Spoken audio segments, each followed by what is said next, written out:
Et je crois que le Seigneur a manifesté sa présence ici au travers des dons spirituels, au travers des chants que nous avons exprimés à son adresse. Dans les chants que nous avons présentés, il y a un chant qui dit « Jésus est la solution ». Est-ce que nous le croyons? Et si nous le croyons, pour quel problème? Jésus est la solution jusqu'à quand? Jusque dans quel domaine? C'est important pour nous. Nous avons été également exhortés à lire la parole de Dieu, à nous enrichir de la parole de Dieu. Un don spirituel disait que Jésus est la pierre angulaire. C'est important. Les francs-maçons ont les pierres. Ils construisent. Les francs-maçons, ils sont libres de construire sans se référer à Dieu. Mais nous, nous construisons en nous référant à Dieu. Et Christ est notre pierre. Ce matin, chers frères et sœurs, nous sommes rassemblés parce que nous avons connu le Seigneur. Et c'est pour lui que nous sommes venus. C'est à lui que nos chants sont montés. Et le Seigneur voudrait également nous exhorter par sa parole. Ce qui va être dit ce matin n'est qu'un rappel. C'est des choses que tous ceux qui sont convertis, il y a au moins une semaine, savent. Donc c'est un rappel, une répétition. Alors, je ne savais pas quel titre donner à ce message. Alors, la question qui m'est venue, pourquoi Jésus est-il essentiel et suffisant pour toute la vie? Pourquoi Jésus est la solution de la vie? En d'autres termes, pourquoi? Sinon, en quoi Jésus est-il une solution, la solution? Quel Jésus pour quel temps? Jésus pour quel temps? Est-ce que Jésus pour notre passé, pour effacer notre péché? Est-ce que Jésus encore aujourd'hui, il est valable? Est-ce que Jésus, c'est pour maintenant seulement? En répondant à cette question, je suis arrivé à cette conclusion.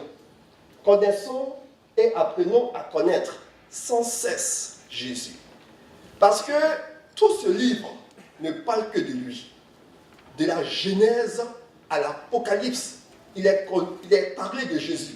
Pour que nous puissions apprécier, appréhender, saisir tout ce que nous voulons dire au travers des questions qui ont été posées, j'ai choisi un texte que vous connaissez qui se trouve dans l'évangile de Jean. Évangile de Jean, chapitre 1. Donc, Jean, chapitre 1, verset 35 à 39. Jean, chapitre 1, verset 35 à 49. Tout ce qui va être dit est totalement, sinon entièrement écrit. Et mon souhait, c'est que nous lisons ensemble. Alors, voici le texte. Le lendemain, Jésus était... Jean, ouais, le texte. C'est dans l'évangile de Jean. Hein. Voilà, j'ai déjà donné le chapitre 1, verset 35 à 39. 35 à 49, c'est pas ça? Ok, voilà. Le lendemain, Jean était encore là avec deux de ses disciples. Et ayant regardé Jésus qui passait, il dit, voici l'agneau de Dieu. Les deux disciples l'entendirent prononcer ces paroles et suivit Jésus. Jésus se retourna et voyant qu'il le suivait, il leur dit, que cherchez-vous? Il lui répondit, Rabbi, ce qui signifie maître, où demeures-tu? André, frère de Simon-Pierre, était l'un des deux qui avait entendu ces paroles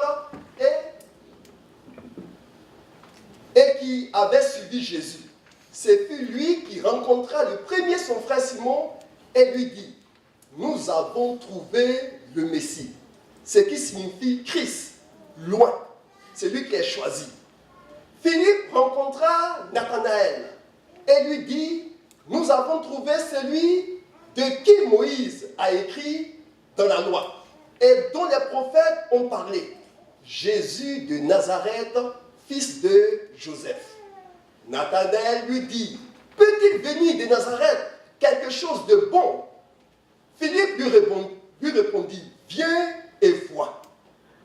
Jésus, voyant venir à lui Nathanaël, dit de lui, voici vraiment un Israélite dans lequel il n'y a point de fraude. D'où me connais-tu? Lui dit Nathanaël. Jésus lui répondit, avant que Philippe t'appelât, quand tu étais sous le figuier, je t'ai vu. Nathanaël répondit et lui dit, Rabbi, tu es le Fils de Dieu, le roi d'Israël. Notre Dieu, que ton nom soit béni. Pour ta parole qui est esprit et vie. Oh, garde-moi de tout ce qui est humain, de tout ce qui est charnel, de tout ce qui est pensée préconçue. Parle à ton peuple toi-même. Fais-les entendre ta voix, parce que seule ta voix restaure. Ta voix seule apporte l'espérance et la vie. Père, tu voudras honorer ton nom, au nom de Jésus-Christ, et pour ta seule gloire. Amen. Chers frères et sœurs, nous tous, nous savons que ce texte généralement est pris pour enseigner ce qu'on appelle la vie du discipolat. Comment recruter, en guillemets, des hommes et des femmes pour Jésus. Ça, c'est la préface du texte. Mais quand vous lisez ce texte, nous voyons que 5 personnes ont été rencontrées. En prenant le nombre de 4. 2 à qui Jean a présenté Jésus. L'un des 2, c'était André. Il a présenté ensuite Jésus à son frère Simon. Et puis Jésus lui-même va prendre contact avec Philippe. Philippe va rencontrer Nathanaël. Si on compte, ça fait 5. Mais au travers de ces 5 personnes, on voit une personne à qui on donne 7 noms.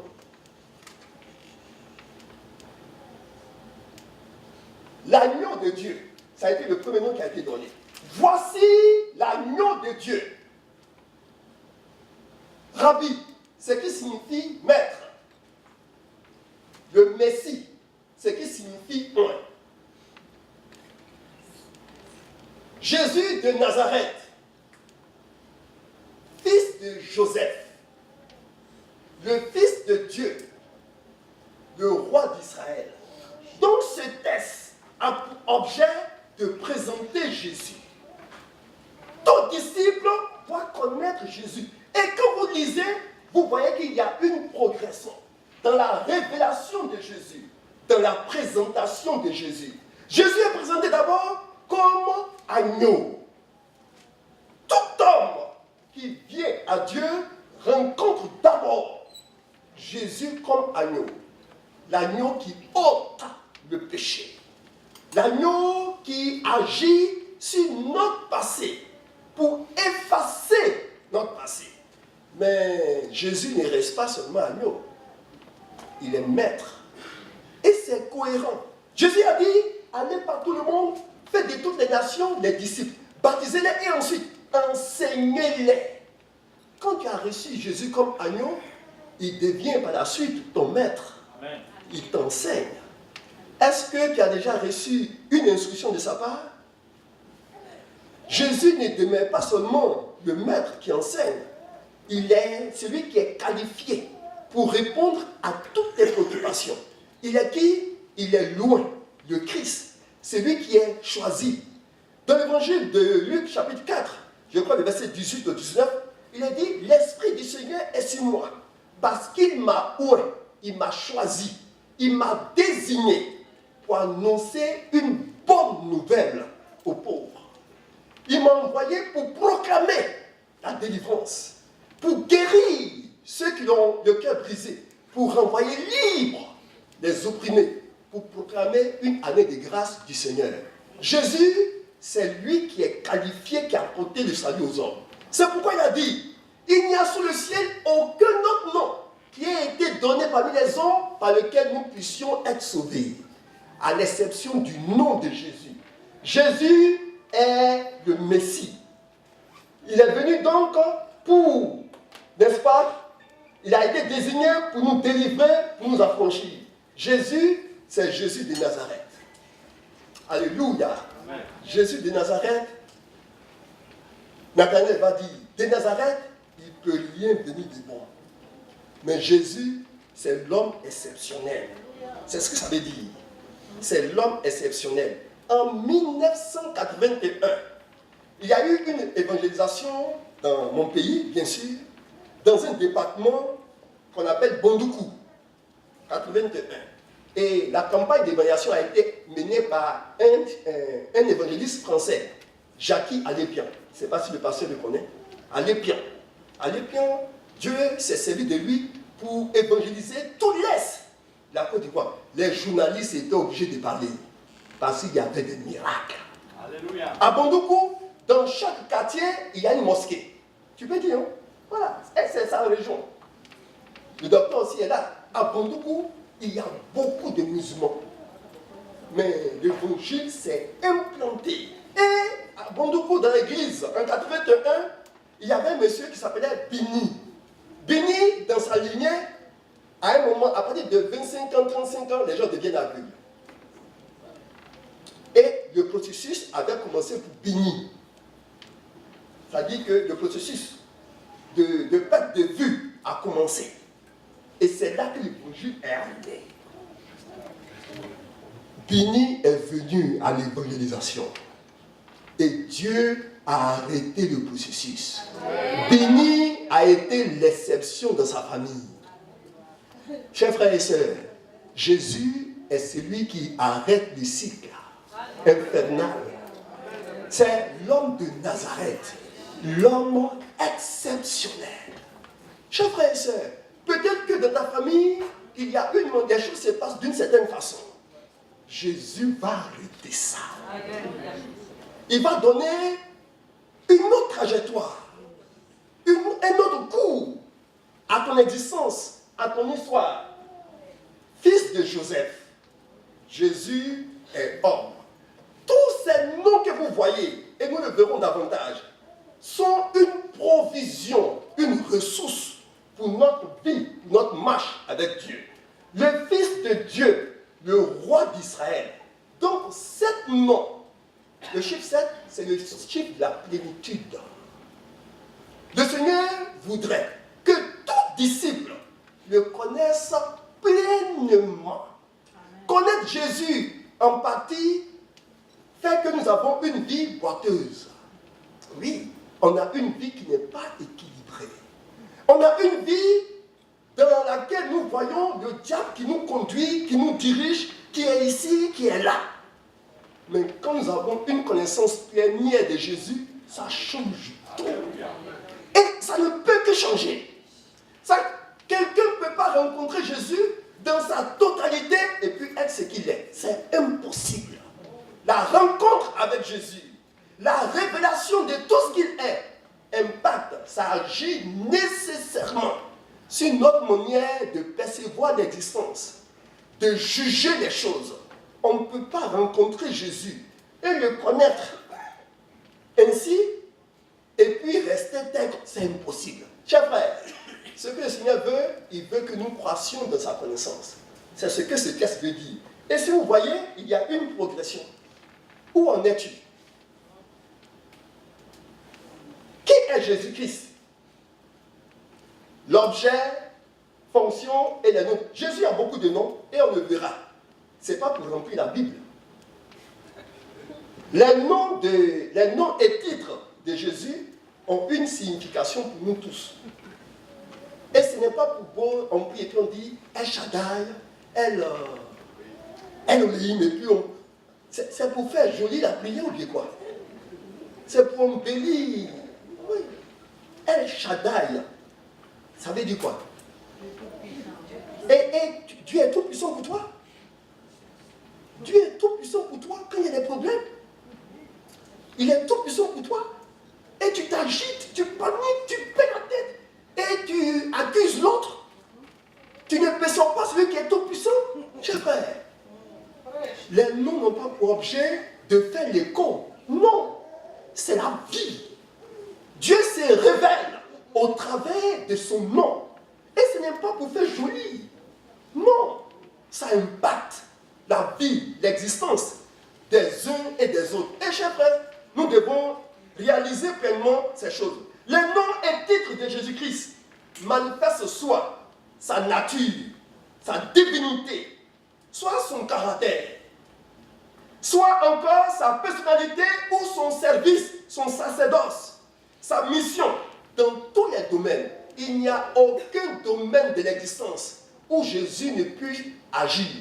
Et cette réalité, cette vérité, elle est manifestée au travers des noms de Jésus que nous allons voir. Ces appellations nous manifestent ou nous révèlent de façon progressive et cumulative qui nous avons avec nous et qui est en nous. Parce que le chrétien n'est pas simple. L'Esprit de Dieu demeure en lui. Et ils ignorent ça. Et il va, on dit que dans mon assemblée, à Bidon, dans une assemblée, ils ont dit un jour que, la soeur là, elle est sorcière. Et puis, elle est assise sur une rangée. Tous les bancs étaient vides. C'est des chrétiens, ça. Ils ont peur de s'asseoir à cause de qu'ils disent qu'ils sont sorciers. Non, c'est pas possible. On va dire, oui, celui-là est franc-maçon, alors où il est assis, c'est le vide. Et toi, tu as l'Esprit de Dieu en toi. Et l'Esprit qui est en toi est élevé que tous les esprits. C'est la vérité. L'évangile, c'est la vérité.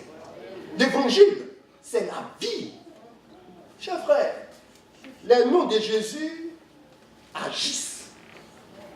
Les noms de Jésus manifestent ce qu'il est. Ainsi, le chrétien croit, il grandit, s'affermit à travers de la révélation de ce que Jésus est en réalité. Son action, à travers ce qu'il est, couvre le passé, couvre le présent, couvre aussi l'avenir. Jésus est tout pour nous, chers frères et sœurs. Et quand vous voyez la Bible même, en tant que livre, la structure de la Bible parle de Jésus. Dans l'Ancien Testament, on peut voir trois grandes parties. Voilà. Il y a l'aspect historique, le Pentateuque, l'aspect historique, qui parle du passé, que Jésus qui agit dans le passé, mais il y a l'aspect présent. Tout ce qui est poétique, comme les psaumes, les livres sapientiaux comme Ecclésiaste, etc. Jésus est agissant présentement, mais Jésus est pour le futur. Tout ce qui est futur, les prophètes. Et c'est pareil pour le Nouveau Testament. Les quatre évangiles plus actes nous parlent de l'histoire. Mais les épîtres nous parlent de ce qui est actuel. Mais il y a l'Apocalypse qui nous parle du futur. Notre Jésus, il couvre tous les temps. Il couvre tous les temps. Et c'est lui qu'il nous faut. Quelqu'un qui peut agir dans notre passé pour nous enlever tout ce qui est regret. Tout ce qui nous culpabilise, qui nous affranchisse. Mais dans le présent, il nous accompagne. Voici le sauveur que Dieu nous a donné. Chers frères, il a une perspective pour nous de l'avenir. Et nous devons en être pleinement et totalement conscients. Chers frères, Jésus, source et objet de la croissance du croyant. Qui est-il pour toi? En quel temps vis-tu avec lui? Tu as Jésus seulement qui a effacé ton péché? Et présentement, il ignore tout de toi. Ton problème, tu le portes tout seul. Tu as un Jésus du passé. Et comme tu as un Jésus du passé, ta vie présente est brutale. Ta peine n'est pas due aux circonstances. Ta peine est due à la manière dont tu perçois Jésus dans ta vie. Amen. Vous savez pourquoi on peut dire cela? On peut dire cela parce que dans Éphésiens chapitre 1, le verset 4, 5, il est dit que vous et moi, nous avons été élus avant la fondation du monde. Moi, je crois en ça. Moi, je crois en l'élection. Je ne sais pas comment vous pensez, mais ce que la Bible dit là, moi, je crois à ça. Je crois que j'ai été élu avant la fondation du monde. Oui. Dieu dit ça, et moi, je vais faire quoi? C'est lui qui a raison. Je m'appuie sur sa parole. Il dit que j'ai été élu avant la fondation du monde. Je mets ma confiance dans ce qu'il dit. Il dit que j'ai été prédestiné à apporter l'image de son fils. Comme moi j'ai lu ça, j'ai dit la conclusion. Ça dit les circonstances ne peuvent pas empêcher Dieu de réaliser son dessein dans ma vie. Pourquoi? Parce qu'il m'a élu avant la fondation du monde. Avant que le monde soit. C'est le premier verset de la Bible. Le premier verset de la Bible, ce n'est pas au commencement, Dieu créait les cieux et la terre. C'est moi qui le dis. Parce qu'avant la fondation du monde, Dieu a eu une pensée pour toi, ma soeur. Dieu a eu une pensée pour toi, mon frère. Il faut te reposer sur cette parole. En te reposant sur cette parole, ça change ton analyse de l'existence. Tu n'accuses plus les circonstances. Parce que tu sais que Dieu, qui t'a élu avant les circonstances, que le monde définit, est capable de te faire passer au travers des circonstances. Alléluia. Chers frères et sœurs, que dis-tu de Jésus-Christ concernant ton passé? Ça, nous savons tous. Il a effacé nos péchés, nous a pardonné. Quelle place occupe-t-il dans ta vie maintenant? Maintenant, là, Jésus est quoi pour toi? Que représente-t-il dans ton quotidien? Quel type de rapport ou de relation as-tu avec le Seigneur Jésus? T'attends-tu à lui pour cette vie seulement? Jésus a dit, plutôt Paul a dit dans 1 Corinthiens chapitre 15, je crois le verset 19, si c'est dans cette vie seulement que nous espérons en Dieu, nous sommes les plus malheureux de tous les hommes. Si c'est dans cette vie seulement, la Bible est claire. Si nous espérons en Dieu seulement pour cette vie, nous sommes les plus malheureux de tous les hommes. Notre espérance dans le Dieu que nous servons par la foi en Jésus-Christ va au-delà de cette existence. Alléluia. C'est pourquoi si les choses ne marchent même pas ici, ça ne veut pas dire que c'est fini. Ce n'est pas fini. Parce que notre fin n'est pas ici. Et nous n'avons plus de fin. La Bible dit quoi dans Romains? Notre fin, c'est la vie éternelle. Alléluia. Chers frères, comprenons la volonté de Dieu pour chacun de nous. Qu'est-il vraiment pour toi? Peut-il remplir toute ta destinée? Chers frères, voici le nom de Jésus. J'ai recensé 60. Mais vous pouvez continuer l'étude. Hein. Il y en a plus, mais j'ai recensé ceux-là. Alors, ce matin, quel est le nom de Jésus que tu veux choisir? Tous. Foule, frère. C'est comme ça que je dis quelquefois à mes étudiants. Ça dit le frère a donné la réponse. Il y a pas, on ne prend pas Jésus, agneau de Dieu seulement. On ne prend pas Jésus, le bon berger, on prend tout Jésus. Est-ce que c'est clair? Amen. Il faut avoir tout Jésus dans ta vie. Certains sont sélectifs. Ça dit Jésus qui pardonne les péchés et puis l'agneau de Dieu. Et non le bon berger. Ça dit toujours dans les bons pâturages, près des eaux paisibles. Voilà. Voici le Jésus qu'ils aiment. Et ça fait que la vie n'est pas équilibrée. Chers frères, nous n'avons pas de choix. On doit étudier tous les noms de Jésus. Et tous ces noms constituent des provisions pour notre existence. C'est des sources pour notre vie. Il faut l'étudier. Et ça a des conséquences. Voilà. Ça a des conséquences. Chaque nom veut dire quelque chose. Et ce que ça veut dire, c'est pour moi. Le nom de Jésus, tel qu'indiqué ici, devrait en réalité, lorsque je me l'approprie dans la foi. Oui, Jésus, il guide. T'as-tu déjà guidé? Oui, il guide. Jésus, il est conseiller. T'as-tu déjà conseillé? Est-ce que tu as déjà reçu le conseil du Seigneur? Il conseille. Il conseille. Chers frères, j'ai retenu, et puis la Bible dit qu'il a reçu un nom qui est au-dessus de tout nom. On ne connaît pas ce nom, mais c'est le nom suprême. Ça est dans ces textes-là. J'ai retenu deux noms que nous allons voir. Brièvement, avant que nous ne finissions. Et ces deux noms sont mis en orange. Le cep et le potier. Jésus est potier. Ça veut dire beaucoup de choses. Il est le cep aussi. Et nous ne devons pas. Jésus, au travers de ses appellations, est tout ce dont nous avons besoin. Jésus est tout pour nous. Alléluia. C'est pourquoi Jésus est la solution. La solution pour notre passé, la solution pour notre présent, la solution pour le futur. Mon Abraham, l'un de mes enfants, disait, je ne sais pas si c'est hier ou avant-hier, que l'un de ses camarades qui est bouddhiste disait, mais après la mort, qu'est-ce qui va se passer? C'est des enfants, 12 ans. Oui, ils s'interrogent sur l'avenir. Le petit, là, il s'interroge sur l'avenir. Donc, c'est un petit qui est raisonnable. Parce qu'on ne peut pas vivre sans s'interroger sur ce qui va se passer après.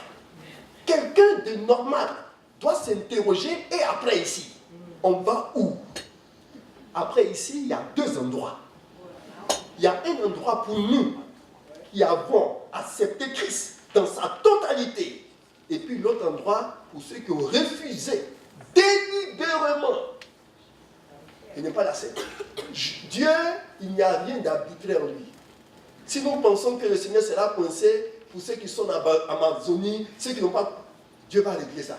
En tout cas, si c'est le Dieu de la Bible que vous croyez, il ne peut pas être bloqué par une question.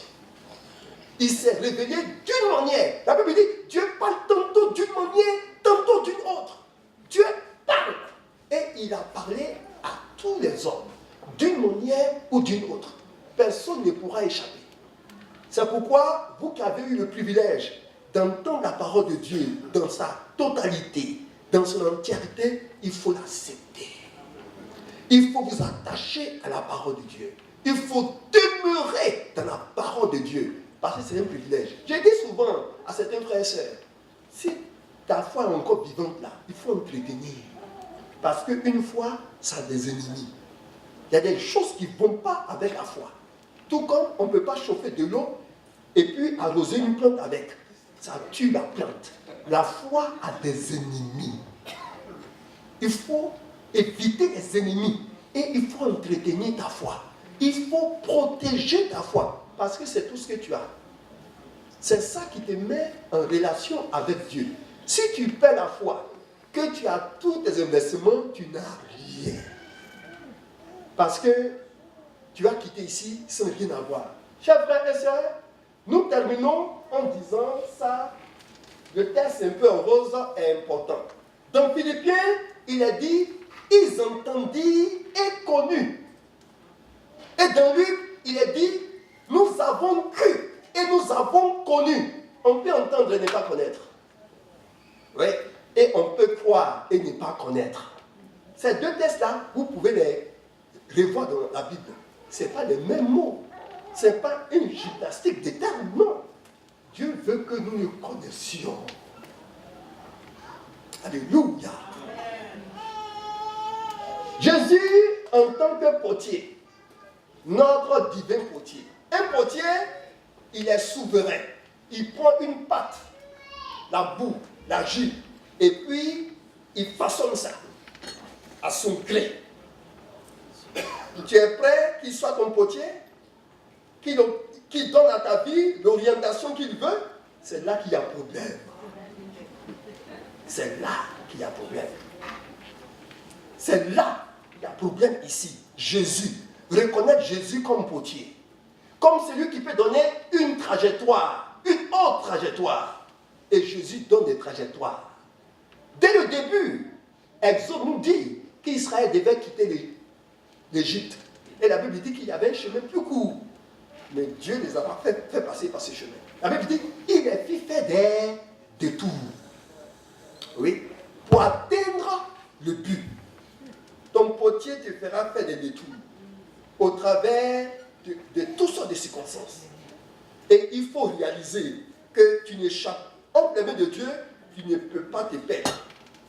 Chers frères, ce point-là est important. Jésus comme notre potier. En tant que potier, divin potier. J'ai énuméré beaucoup de textes qui se trouvent dans Romains chapitre 9. Ces textes manifestent la souveraineté du potier quant à la gîte qui est de sa main. Quelquefois, on conteste la manière et la façon d'agir de Dieu. Et puis la Bible reconnaît ça. Si vous lisez Jérémie chapitre 12, le verset 1er, Jérémie dit, je sais que tu es parfait et qu'on ne peut pas rentrer en contestation avec toi. Mais je veux néanmoins t'adresser la parole sur tes jugements, tes manières de faire. Et les manières de faire de Dieu, on n'est pas toujours prêt à les accepter. Oui. Et Jérémie a dit ça. Il dit, toi, tu es juste.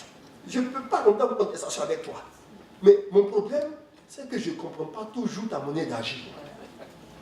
En tant que potier. Voilà. Voici ce que moi je veux. et puis tu fais tarder ça. Tu prolonges ceci. Chers frères, l'idée de potier, c'est ça. Voici l'idée de potier.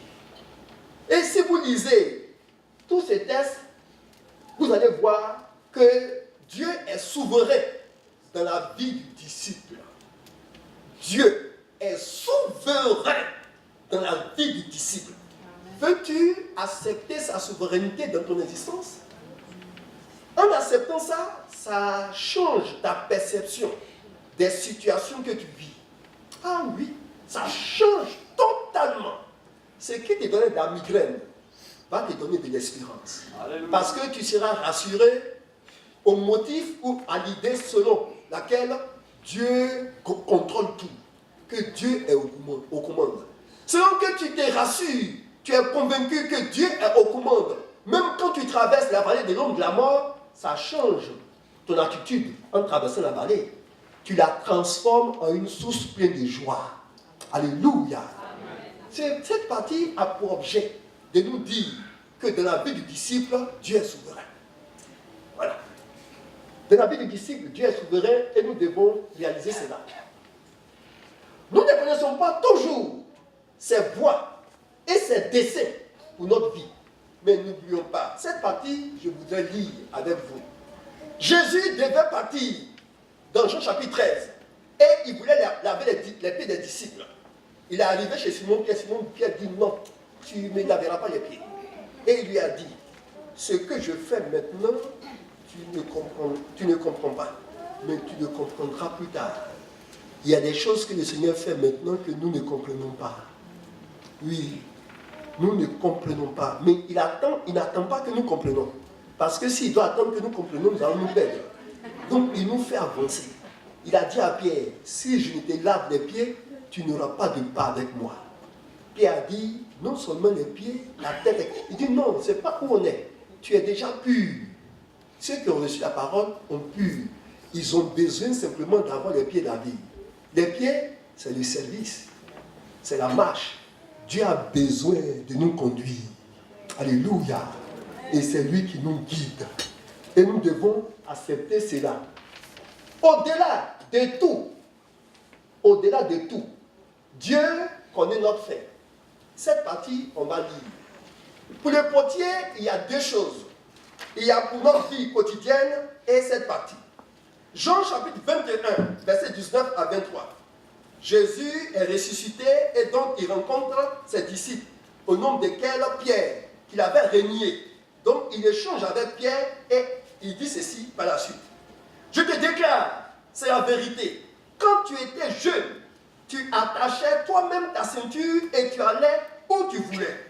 Mais quand tu seras mort, tu seras vieux, quelqu'un d'autre te ceindra et il te mènera où tu ne voudras pas partir. Et la Bible dit, Jésus indiquait de quelle façon Pierre allait mourir et servir à la gloire de Dieu. Puis Jésus lui dit, suis-moi. C'est en retournant, Pierre aperçoit, marchant à la suite, le disciple que Jésus aimait. C'est lui qui, pendant un repas, s'étant penché sur la poitrine de Jésus pour lui dire, Seigneur, quel est ce qui va arriver à celui-là? Pierre, voyant donc ses disciples, dit à Jésus, et lui, que va lui arriver? Jésus lui répondit, si je veux qu'il demeure jusqu'à ce que je vienne, quel est ton problème? Que t'importe? Toi, suis-moi. Le bruit courut donc parmi les frères que ses disciples ne mourraient pas. Or, Jésus n'avait pas dit à Pierre qu'il ne mourrait pas. Mais, si je veux qu'il demeure jusqu'à ce que je vienne, que t'importe? Chers frères et sœurs, ce test-là, c'est important. C'est rassurant. Ça veut dire quoi? Que moi, Marc Mobio, Dieu sait quand je vais mourir. Et il sait par quoi je vais mourir. Oui. Dieu sait comment quand je vais mourir et par quoi. Est-ce par une maladie, un accident, etc. Moi, je parle de l'amour avec ma femme. Je parle de ça avec ma femme et puis avec mes enfants. Je dis un jour, moi, je vais partir. Oui, je lui ai dit ça. Ils font des visages comme ça. C'est pas étrange. Oui, je les mets à l'aise. Moi, je suis un chrétien. Voilà. J'ai choisi Christ. Donc, la Bible dit que Dieu a vaincu la mort. Ce que la mort peut faire, c'est que je sois pécheur, qui me garde pécheur. Oh, Dieu a changé ma situation en Jésus-Christ. Oh, je vais parler. Oui. Il est là-bas. Je parle. Et dis un jour, je vais partir. Parce que Dieu sent que je vais partir. Si Dieu sait, moi, je vais faire quoi? Je vais me traumatiser? Non. Je dors en paix. Oui. C'est ce que ça veut dire. Jésus dit, il a dit à Pierre, de quel mot il va mourir pour le glorifier. Et puis il dit, si je veux que les gens, c'est de Dieu qui vivent jusqu'à ce que je vienne, ton problème il est où? Donc, chers frères, pour nous qui sommes enfants de Dieu, le Seigneur décide de notre départ. Peut-être que vous ne croyez pas, mais Marc Dieu croit que sa destinée est résolument entre les mains de Dieu. Ma destinée est entre les mains de Dieu. Il m'a racheté. Et dit, il t'a racheté. Alléluia. Dieu nous a racheté. Il nous a acquis. Nous l'appartenons. Le potier, c'est ça, le potier. Est-ce qu'on accepte qu'il soit notre potier? Si nous le percevons comme notre potier, il y a des migraines qui vont disparaître. Notre sang va circuler à un bon rythme. Quand on va aller faire une radio, qu'on ira prendre le résultat, on sera de la quiétude. Parce que le résultat qui va être donné là, Dieu connaît ça d'avance. Chers frères, je ne vous mens pas. Connaître Jésus, tel que nous l'avons indiqué, avec ce nom-là, ça change des crampes d'estomac. Ça change tout. C'est pourquoi il faut le connaître. Il faut apprendre à le connaître. Il faut étudier Jésus. Ce qu'il est pour toi, ta provision. Ta provision, non seulement pour te conduire ici-bas, mais jusqu'à la mort, il t'accompagne. Alléluia. Jésus est avec nous, même jusqu'à la mort. Chers frères, que le Seigneur nous donne d'accepter Jésus comme le potier. Voilà, il faut l'accepter. Pour chacun de nous, sa souveraineté définit une voie, un itinéraire. Les disciples étaient là, mais n'avaient pas le même itinéraire. Jésus avait un itinéraire pour chacun d'eux. Il avait un itinéraire pour Pierre. Il en avait un autre pour Jean. Il a un itinéraire pour moi. Il en a un autre pour Denise, pour Raphaël, pour Fatou, pour le pasteur. Il a un itinéraire pour chacun de nous. Mais cet itinéraire, quel que soit l'endroit où il passe, aboutit dans la gloire. Amen. Alléluia. Que le Seigneur nous donne de percevoir ces choses. Jésus, il est tout pour nous. Chers frères, il est notre sceptre. Jean chapitre 15. Je suis le sceptre et vous êtes les sarments. Mes chers frères et sœurs, nous avons dit beaucoup de choses. L'idée majeure ici, c'est la relation de dépendance totale et vitale. On peut trouver des sceptres sans sarment. Présentement, là, il y a des sceptres, il n'y a pas de sarment. Parce que c'est vrai. Oui.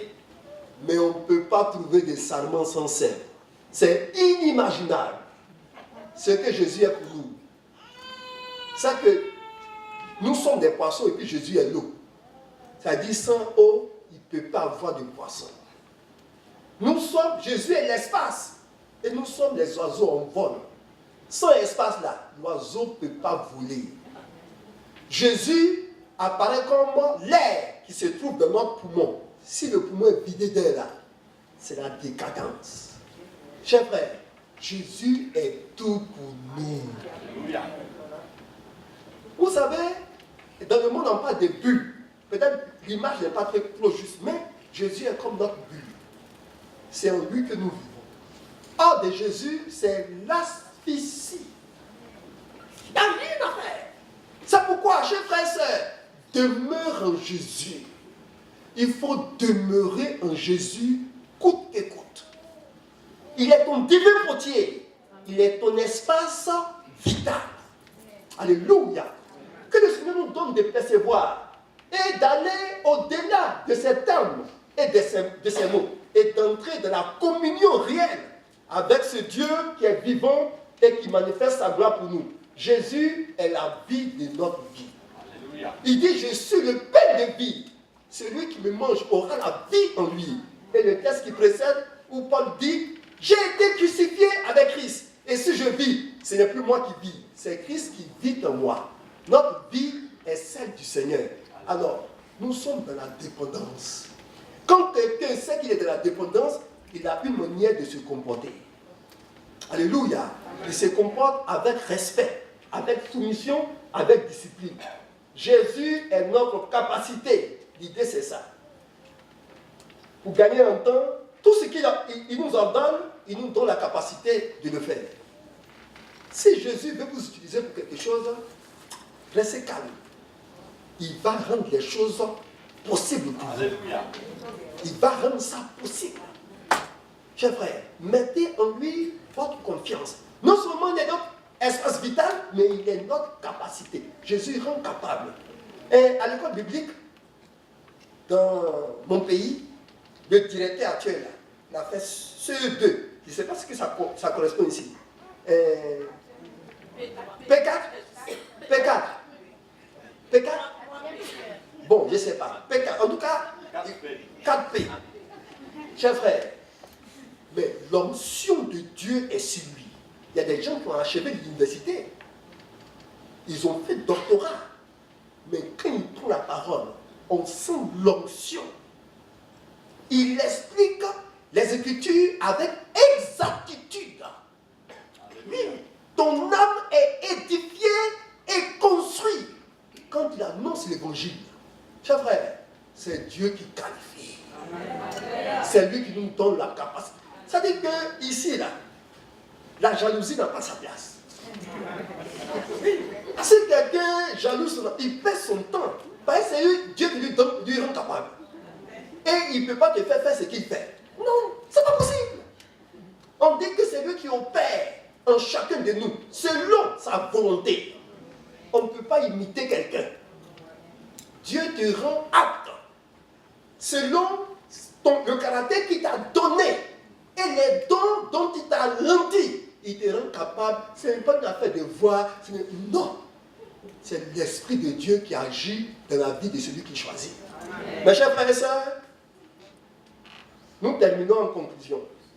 Tout Jésus pour tout le temps. Il faut avoir tout Jésus. C'est Jésus entier. Ce n'est pas un nom seulement. Mais c'est Rabbi, il enseigne. C'est loin, c'est lui qui a franchi. Il est le roi. Il règne sur l'existence. Christ est tout en tous. Il est tout. Donc ici, là, ce n'est pas une affaire de race. Blanc et noir, congolais, ivoirien, non. Christ nous libère tout. Tous. Jésus nous met tous au même niveau. C'est ce que ce texte veut dire. Il est tout en tous. Point final. Alléluia. C'est pourquoi Christ en vous, l'espérance de la gloire. Puisque Jésus est tout en tous, nous avons de l'espérance. L'avenir est prometteuse pour chacun de vous. Alléluia. À cause de Jésus. Chers frères, c'est pourquoi attachons-nous au Seigneur. C'est notre richesse et notre bien. C'est notre gloire. Notre Dieu, nous te remercions. Toi qui nous as permis de te connaître, Père, donne-nous de demeurer dans ta communion.